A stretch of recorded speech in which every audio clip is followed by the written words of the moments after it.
নিজের পড়ালেখা নিয়ে ছাত্রদল সভাপতির অফ রেকর্ড ভাইরাল। ফেসবুকে এমন অফ রেকর্ড ছেড়ে দেওয়ায় সমালোচনার মুখে পড়েছেন উপস্থাপক দীপ্তি ও আয়োজক টেলিভিশন চ্যানেলটি। ছাত্রদল সভাপতির ভাইরাল বক্তব্যটি অফ রেকর্ড বলে দাবি করা হয়েছে। অফ রেকর্ড এসব কথা ভাইরাল করায় সমালোচনা দেখা গেছে ফেসবুকে। এমন সমালোচনার মুখে ছাত্রদলের সভাপতির পক্ষে অবস্থান নিয়েছেন বৈষম্য বিরোধী ছাত্র আন্দোলনের আহ্বায়ক হাসান আব্দুল্লাহ।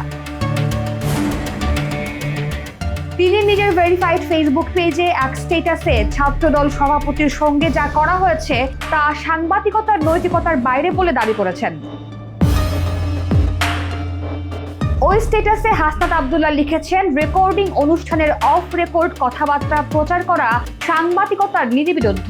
ছাত্রদল সভাপতির সঙ্গে যা করা হয়েছে তা সাংবাদিকতার নৈতিকতার বাইরে। তিনি সাংবাদিকদের উদ্দেশ্যে আরো বলেন, ক্লিকবেট এবং হেনস্থার সাংবাদিকতা থেকে বেরিয়ে এসে বস্তুনিষ্ঠ সাংবাদিকতা অব্যাহত থাকুক।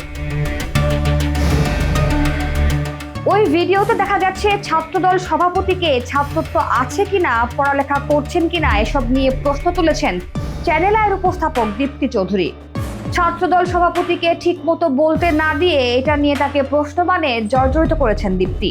এটা ছিল অফ দ্য রেকর্ড কথাবার্তা, সেটাই পরে ছেড়ে দেওয়া হয় ফেসবুকে, মুহূর্তেই ভাইরাল। সমালোচনা ঝড় ওঠে খোদ উপস্থাপক ও টেলিভিশনটির বিরুদ্ধে। বিবিসি বাংলার সাংবাদিক ও সম্প্রতি লন্ডনে প্রেস মিনিস্টার হওয়া আকবর হোসেন সম্প্রতিকালে উপস্থাপকদের কাণ্ড ফেসবুকে এক স্ট্যাটাসে লিখেছেন, এমন উপস্থাপক সাংবাদিক যে কোনো ব্যক্তিকে যে কোনো প্রশ্ন করতে পারেন, তাতে কোনো সমস্যা নেই, কিন্তু উপস্থাপক কোনো অবস্থাতেই কারো প্রতি আক্রমণাত্মক মনোভাব দেখানো, তাচ্ছিল্য করা কিংবা অসম্মান করতে পারেন না।